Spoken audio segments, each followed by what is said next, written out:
नमस्कार, कमल किशोर जगत का सामना से आज हम हैं फरीदाबाद न्यायालय परिसर में और हमारे साथ हैं शिव कुमार जोशी जी, अधिवक्ता। सर नमस्कार।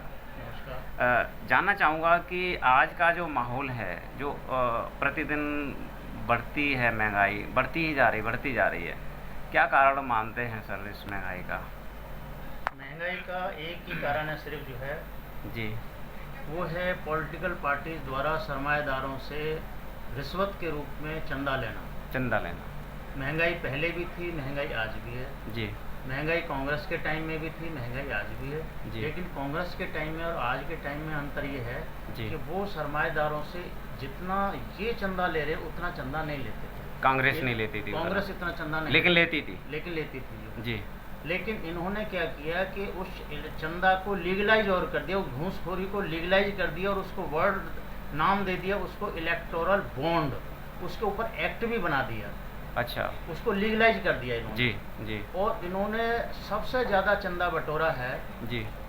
सीबीआई का, ईडी का डर दिखा के। जो कंपनियां घाटे में थीं उनसे भी इन्होंने करोड़ों करोड़ों रुपए चंदा लिया। महंगाई का बस यही कारण है कि सरमाएदारों से चंदा लेते हैं, उद्योगपतियों से चंदा लेते हैं और वो उद्योगपति जो उत्पादन करते हैं, जो चीज़ उत्पादन करते हैं उसको फिर 50-50 गुना 100-100 गुना उस पर दाम बढ़ा देते हैं। जी जी बिल्कुल। यही महंगाई का सबसे बड़ा कारण है उनको। और तेल है, सरसों का तेल जो है 20 रुपये किलो मिलने वाला आज जो है 160 रुपये 80 रुपये किलो मिल रहा है। इसका फायदा जो किसान को नहीं मिल रहा है जी, इसका फायदा जो है सिर्फ उद्योगपति ले रहे हैं। और बीजेपी चंदा लेके समझे केवल 365 दिन सिर्फ एक ही काम करती है कि वहाँ क्या नाम है एमपी खरीदना है, वहाँ सरकार गिरानी है, वहाँ एमएलए खरीदने, वहाँ वो करने, केवल तोड़ फोड़ की राजनीति करनी है। केवल 365 दिन इनका काम जो है, केवल इनके दिमाग में एक चीज़ चलती रहती है कि हमें चुनाव कहाँ जीतना है। जी, इनका एक सूत्रीय कार्यक्रम केवल चुनाव जीतना है। जी, वैसे आपके नज़र में भारत में ऐसी कौन सी पार्टी हैं जो पूंजीपतियों से चंदा नहीं लेती हैं? लगभग कम्युनिस्ट पार्टियां, कोई पार्टी पूंजीपतियों से चंदा नहीं लेती, 1 रुपया भी नहीं लेती जी। वो केवल अपने मेंबरों से लेते हैं। और मैं ये कहना चाहता हूँ जो इस चैनल के माध्यम से कि हर एक पॉलिटिकल पार्टी को अपने केवल मेंबरों से, अपने सदस्यों से, अपने हमदर्दों से पैसा लाना चाहिए। जी, अगर ये लोग सरमाएदारों से पैसा लेंगे, उद्योगपतियों से पैसा लेंगे तो फिर काम भी उन्हीं का करेंगे। बहुजन समाज पार्टी भी कह रही थी कि मैंने पूंजीपतियों से चंदा नहीं लिया है। नहीं, इलेक्टोरल बॉन्ड में बीएसपी का भी नाम आया है। अच्छा, मैं नहीं कह सकता, लेकिन इलेक्ट्रॉन बॉन्ड में केवल कम्युनिस्ट पार्टियों का कोई नाम नहीं आया। उल्टे कम्युनिस्ट पार्टियों ने जो सुप्रीम कोर्ट के अंदर उल्टी रिट पिटीशन डाली थी जो। लेकिन कम्युनिस्ट पार्टियों का देखिए भारत में देखा जाए सर कि जनाधार बहुत ज़्यादा है, मजदूर वर्ग बहुत ज़्यादा है, लेकिन कहीं ना कहीं जब कम्युनिस्ट का कोई प्रोग्राम होता है या वोटिंग का कुछ भी होता है तो उनका संगठन नहीं दिखता। हाँ, ये बात सही है। क्या कारण मानते हैं सर? थोड़ा अभी क्योंकि जब इनकी जनसंख्या ज़्यादा है तो सरकार इन्हीं की होनी चाहिए। हाँ बिल्कुल होनी चाहिए, लेकिन पैसा का अभाव रहता है ना, पैसे के अभाव पे ये लोग जो है बाजी मार जाते हैं जो। अच्छा, जितनी पूंजीवादी पार्टियां हैं ये पैसे के आधार पे बाजी मार जाती है। कहीं ना कहीं नेतृत्व भी ठीक नहीं है, नेतृत्व में भी कमी है फिलहाल जो कम्युनिस्ट पार्टियों में। और कम्युनिस्ट पार्टियां के जो 3-3, 4-4 कम्युनिस्ट पार्टियां बनी हैं जो है ये भी गलत है। मैं तो ये कहना चाहूँगा कि कम्युनिस्ट पार्टियों को एक हो जाना चाहिए, जो है यूनाइट हो जाना चाहिए और यूनाइट होकर मुकाबला करना चाहिए। वैसे देखा जाए कि बहुजन समाज पार्टी ने भी काफ़ी कम्युनिस्ट के बाद में जो मतलब मध्यम वर्गीय और मजदूर वर्ग की काफ़ी लड़ाई लड़ी है, तो वो उसका नेतृत्व में कमी कहाँ रही है, कैसे मानते हैं आप? नहीं, बीएसपी हमेशा जो है बीजेपी की सहयोगी पार्टी रही है, बीजेपी की बी टीम रही है। आज भी बीजेपी की बी टीम है कहीं ना कहीं जो है। और जो इंडिया अलायंस में नहीं, वो तो कह रहे हैं खुलेआम कि बीजेपी के न साथ है न अलायंस है। बीजेपी तो कई जैसे रामविलास पासवान की पार्टी थी, नीतीश जी हैं, उसमें चले गए, तो वो तो गई नहीं है आज नहीं, ये दिखावे के लिए है। संसद में जब कभी भी वोटिंग का टाइम आया है तो बीएसपी हमेशा जो है वोटिंग से संसद से वॉकआउट कर गई है। वॉकआउट का मतलब भी यही होता है रूलिंग पार्टी को फायदा पहुंचाना। नहीं, जब उन्होंने जैसे अभी देखा था मायावती जी ने राज्यसभा से इस्तीफा दिया था, उन्होंने कहा था जब हमारे समाज में उत्पीड़न हो रहा है तो मुझे इस संसद में रहने का कोई हक नहीं है। तो उन्होंने, जबकि बीजेपी सरकार थी, होती तो अगर उनका कुछ, मुझे लगता है कि कुछ होता तो कहीं ना कहीं वो बीजेपी से कह के उत्पीड़न रुकवाती।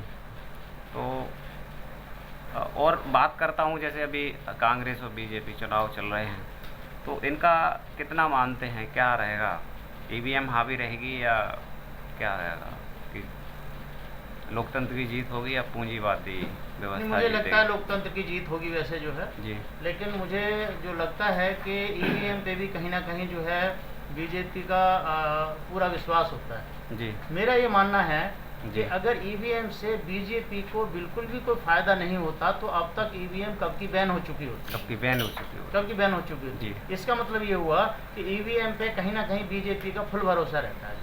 दूसरा मेरा मानना ये भी है जी, जी, कि अगर बीजेपी की इतनी लहर है या जी, इतना वो है या इतना जी, काम किया है, सब कुछ किया है, जी, तो ईवीएम को बंद करके बैलेट पेपर से चुनाव करके दिखा दें। जी, उनको वोट जो है जनता बैलेट पेपर से भी उतना ही देगी वोट जो है जितना ईवीएम पर देती है जो है। बिल्कुल, तो बिल्कुल, दूसरा पॉइंट ये है। बिल्कुल, लेकिन ये ईवीएम में गड़बड़ करते हैं जो है। ईवीएम हमेशा जो है ईवीएम के सहारे कुछ ना कुछ, ये 100% बेईमानी नहीं करते, ये ठीक है। 543 सीट के लिए इलेक्शन होता है, 543 सीट पे बेईमानी नहीं होती, जो जरूरत भी नहीं करने की, जरूरत भी नहीं। 200-250 सीटों पे बेईमानी होती है, उन 200-250 सीटों पे भी 100% करने की जरूरत नहीं बेईमानी जो है। 5% भी कर दिया आपने जो उसमें। सुप्रीम कोर्ट के अधिवक्ता अभी इसकी बहुत ही इसके खिलाफ हैं ईवीएम के, और उन्होंने आंदोलन भी किया है। उनके साथ हैं आप? बिल्कुल मैं साथ हूँ। जी। और ईवीएम में सबसे बड़ी बात यह है कि मैं क्यों खिलाफ हूँ ईवीएम के, जी, कि ईवीएम में पारदर्शिता नहीं है। जी, मैं जिसको वोट दे रहा हूँ, जिसको वोट, मुझे नहीं पता कि वो वहाँ जा रही है नहीं जा रही। यानी कि आपका वोट, आपको विश्वास नहीं है कि मुझे ईवीएम के बिल्कुल जरिए विश्वास से? नहीं है, बिल्कुल। जहाँ मैंने बटन दबाया वहाँ वोट गई है नहीं गई है। जबकि मेरा मानना ये है कि वोटर को ये पता होना चाहिए कि जो बटन उसने दबाया, जिस उम्मीदवार के लिए उसने वोट दिए, वो वोट उसी उम्मीदवार को गई है। सर के लगता नहीं है कि वीवीपैट की पर्ची निकालो, जब पर्ची निकालनी है तो फिर बैलेट पेपर, फिर इतना खर्चा क्यों, बैटरी, मशीन, ये सब कुछ दुनिया भरेगा। जब मेरा मानना तो ये है कि वीवीपैट की पर्ची निकाल ही रहे हैं तो थोड़ी और पर्ची कर लो, बैलेट ही बना दो। हाँ राइट, तो फिर खर्चा इतना बच जाएगा। बिल्कुल एग्री। तो ये इस पे करना चाहिए उनको। अभी माननीय सुप्रीम कोर्ट तो हमारी इस बात पे भी तैयार नहीं हुई ना कि जो वीवीपैट की जो पर्चियां हैं उसकी 100% गिनती कर दी जाए। अगर मैं ये कहता हूँ अगर 100 वीवीपैट की पर्चियां भी 100% अगर गिनती कर दी जाती तो उस पर भी जो फॉल्स वोटिंग है या वैसी जो फर्जी वोटिंग है उस पर रोक लग जाती जो जी। लेकिन माननीय सुप्रीम कोर्ट कहीं ना कहीं लगता है कि जो इलेक्शन होता है वो कहीं ना कहीं पारदर्शिता या सत्यता पूर्वक नहीं होता है। बिल्कुल मैं सहमत हूँ। जो है कहीं इलेक्शन जो है कहीं भी जो है पारदर्शिता नहीं होता और फर्जी वोटिंग होती है जो, और ईवीएम का रहते हुए फर्जी वोटिंग को रोकना नामुमकिन है जो। नामुमकिन है। तो क्या मैसेज देना चाहेंगे देश के जो चुनाव आयोग है उसको, क्या मैसेज देना चाहेंगे?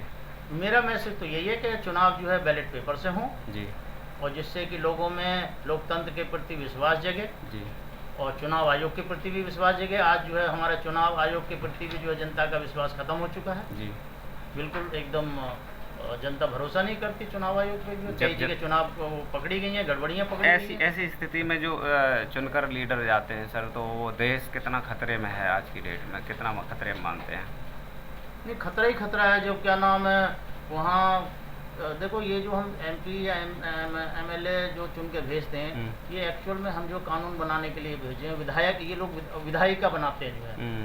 कोई भी कानून बनता है तो उसको गुण और दोष के ऊपर, उसके मेरिट्स और डीमेरिट्स के ऊपर आर्गूमेंट होनी चाहिए, बातचीत होनी चाहिए। लेकिन वहाँ तो आप लोगों ने ऐसे लोग भर दिए कि मेरिट्स पे कोई काम ही नहीं होता, उनके गुण दोष पे कोई काम ही नहीं होता, उन पर कोई चर्चा नहीं होती जो है, और केवल मैजे थपथपा के कानून पास हो जाते हैं। जब मैजे थपथपा के कानून पास होंगे तो कानून के अंदर जो क्वालिटी आनी चाहिए जो है वो कैसे आएगी? वो नहीं है। क्वालिटी तो आर्गूमेंट्स के ऊपर आएगी। अभी 3 क्रिमिनल कानून इन्होंने पास किए हैं, तो हमारे 150 सांसदों को क्या नाम बाहर कर दिया गया, और वो क्या नाम है, उन 150 सांसदों जो बहस कर सकते थे कानूनों के ऊपर जो है, समझे, उनके ऊपर कोई बहस नहीं हो पाई, और वो तीनों कानून जो उनके एब्सेंस में जो पास कर दिए गए। तो ये बड़ी दुख की बात है, बड़ी दुख की बात। तानाशाही रवैया है, पूंजीवादी और तानाशाही रवैया कहेंगे। बिल्कुल तानाशाही रवैया है जो है।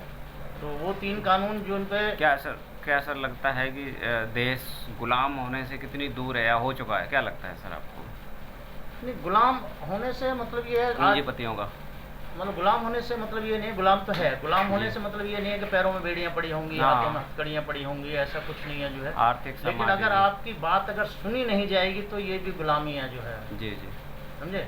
आप चिल्लाते रहो। अब किसान आंदोलन है, पिछली बार भी क्या नाम है 1 साल बाद क्या नाम है उनको सैकड़ों किसानों की बलि होगी और उसके बाद में वो 3 किसान कानून वापस लिए और बेचारे फिर सड़कों पे बैठे पड़े हैं जो हमारा अन्नदाता किसान है जो है। जी।